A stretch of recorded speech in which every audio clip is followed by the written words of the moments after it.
ओं नमो भगवते वासुदेवाय। ओं अखण्डमण्डलाकारं व्याप्तं येन चराचरं तत्पदं दर्शितं येन तस्मै श्री श्रीगुरवे नमः। शुक्लाम्बरधरं विष्णुं शशिवर्णं चतुर्भुजं प्रसन्नं वदनं ध्यायेत् सर्वविघ्नोपशान्तये। नारायणं नमस्कृतं नरं चैव नरोत्तमं देवीं सरस्वती व्यासं ततो जयमुदीरयेत्। मूकं करोति वाचालं पङ्गुं लङ्घयते गिरिं यत्कृपातमहं वन्दे परमानन्दमाधवं। शान्ताकारं भुजगशयनं पद्मनाभं सुरेशं विश्वाधारं गगनसदृशं मेघवर्णं शुभांगं लक्ष्मीकान्तं कमलनयनं योगिर्भिध्यानगम्यं वन्दे विष्णुं भवभयहरं सर्वलोकैकनाथं। ओं पार्थाय प्रतिपदितं भगवता नारायणेन स्वयं व्यासेन ग्रथितं पुराणमुनिना मध्ये महाभारतं अद्वैतामृतवर्षिणीं भगवतीमष्टादशाध्यायिनी मम्बत्तामनुसन्दधामि भगवद्गीते भवद्देशिनि। नमस्तुते व्यासविशालबुद्धे फुल्लारविन्दायतपत्रनेत्र येन त्वया भारततैलपूर्णः प्रज्वलित ज्ञानमय प्रदीप प्रपन्न पारिजाताय स्तोत्रवेत्रे कपाणये ज्ञानमुद्राय कृष्णाय गीतामृतदुहे नमः। सर्वोपनिषदो गावो दुग्धा गोपालनन्दन पार्थवत्स सुधीर्भक्तां दुग्धं गीतामृतं महत्। वसुदेवसुतं देवं कंसचाणूरमर्दनं देवकी परमानन्दं कृष्णं वन्दे जगद्गुरुं। आज आम श्रीमद् भगवद गीता सप्तदश अध्याय श्रद्धात्रय विभाग योग संपर्क में आलोचना करवा। अर्जुन उवाच जे शास्त्र विधिमसृज्य जजन्ते श्रद्धयान्वितः तेषां निष्ठा तु का कृष्ण सत्वमाह रजस्तमः। अर्जुन कहले हे हरि जे शास्त्र विधि की लंघन करे जे शास्त्र विधि रे चले से किपरि निष्ठा हुए सत्व रज तम ये तीन गुण किपरि प्रकाशित हुए। अर्जुन वाच अर्जुन कहे जोड़ी कर हे प्रभु मते आज्ञा कर जे शास्त्र विधि की लंघई जे शास्त्र विधि रे चलई किपरि निष्ठा अटे से ही सत्व गुण की प्रकाशई कियबा रज तम गुण प्रकाश हुए नारायण। श्री भगवान वाच त्रिविधा भवति श्रद्धा देहिनां सा स्वभावजा सात्विकी राजसी चैव तामसी चेति तां शृणु सत्तानुरूप सर्वस्व श्रद्धा भवति भारत श्रद्धामयं पुरुष जोजश्रद्धा स एव सः। श्रीकृष्ण कहले हे अर्जुन शरीरधारी मानकर सात्विक राजस और तामस ए तीन प्रकृति और पूर्व और परजन्मर कार्य नहीं श्रद्धा करे पूर्व जन्मर फल नहीं ए जन्म रे ताहा फलित हुए।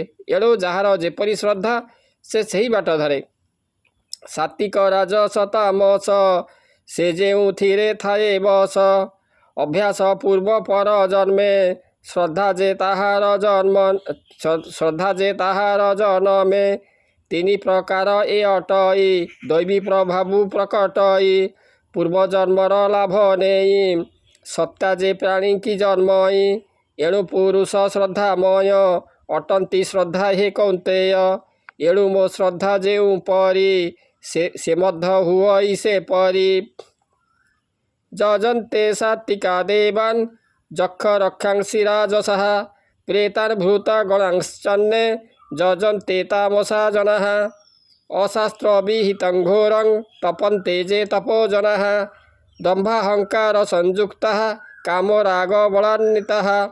जो माने सात्विक गुणधारी से माने देवता को पूजा करती जो माने रजगुणधारी से माने जक्ष रक्ष मान को पूजती जो माने तम गुणधारी से माने भूत प्रेत पूजती जो माने वेदादि श्रुति ठारू अति कठिन जप और तप द्वारा देह को पीड़ा दे पूजा करती मात्र मनरे गर्व दंभ लोभ और मोह भाव संपूर्ण भाव में रखि थांती एवं कौन शास्त्र नियम न मानी पूजा आदि करती से माने भूतादि जनी और असुर प्रकृतिक होइथांती। सात्विके श्रद्धा जे करती से माने देवता पूजन्ति रजगुण रे श्रद्धा जार क्षर रक्षादि पूजा तार तम गुण रे श्रद्धाकारी भूत प्रेतंकु पूजा करी वेदादि स्मृति जहाँ कही से माने ताहा छाड़ी देई ताठारु अति उग्रतर तप करती घोरतर समस्त शास्त्र न मानई निज इच्छा रे से चलई कर्षयन्त शरीरस्थं भूतग्राममचेतसः मां चैवान्त शरीरस्थं तान् विद्धासुरनिश्चयन् आहारस्तपि सर्वस्व त्रिभुदो भवति प्रियः यज्ञस्तपस्तथा दानं तेषां भेदमिमं शृणु। यज्ञ तप दान ये तीनिक मध्य महाप्रभेद अच्छी ताहा एबे तो आगे कहूँ शुण। तेणु से न पावती फल लभंती भूतादि सकाल मुतांक अंतरे थाई पीड़ार भोगी मध्य होई। एणु से माने हो अर्जुन असुर भावाश्रित जन त्रिविध लोक मानकर केउ भोजन प्रीतिकर जेपरी यज्ञ तप दान तीनि विधि जे एहा जान प्रभेद एहा मध्य जाहा कहूची एबे शुण ताहा। आयु सत्व बल आरोग्य सुख प्रीति विवर्धना रसा स्निग्धा स्थिरा हृदा आहारा सात्विक प्रिया कट्टम्ल लवण तृष्ण तीक्ष्ण रुक्ष विदाहीन आहारा राजस श्रेष्ठा दुख शोक मया प्रदा। सात्विक लोक निरामिष पुष्टि और गुणकारक सुमिष्ट रसुआल खाद्य खाई थाए। लुणिया उष्ण कटु अम्ल रुक्ष और प्रदाहक द्रव्य सबु तम रजगुणी माने खाते। उत्साह समर्थ आयुष सुरुचि सुख पुणे स्वास्थ्य बढ़ई स्वादु रसुआल गुण अटई स्थिरतर एपरी खाद्य सात्विकर भोजने अति प्रियतर अत्यंत कटु अम्ल अति लुणिया उष्ण अति तीक्ष्ण जे अति रुक्ष अत्यंत प्रदाहक भक्ष ये द्रव्य रजगुणी तोष या भोग जन्म दुख शोक जात जामंगत रसं पुति पर्जुषितं चजत उच्छिष्टमपि च मेद्धं भोजनं तामस प्रियं। बासी पचा द्रव्य सुखिला मत्स्य बी शास्त्र रे पशुनाश मांस खूब ठंडा पदार्थ उच्छिष्ट अमेध और अखाद्य को तमगुणी माने खाइबा को रुचि करती।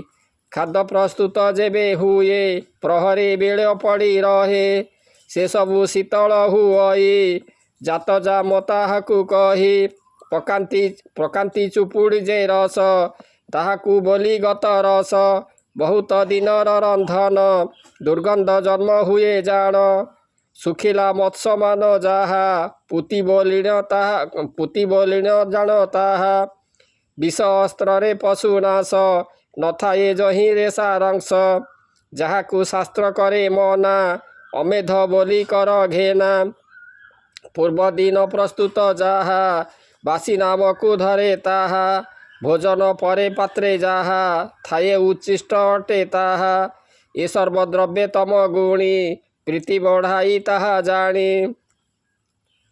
अफलाकांक्षी वीर्यज्ञ विधि दृष्ट जयुज्यते जष्टव्यमे वेति मन समाधाय ससात्विकः अभिसंधाय तु फलं दम्बार्थमपि चैवजत् इज्जते भरत श्रेष्ठ तं यज्ञं विद्धि राजसं।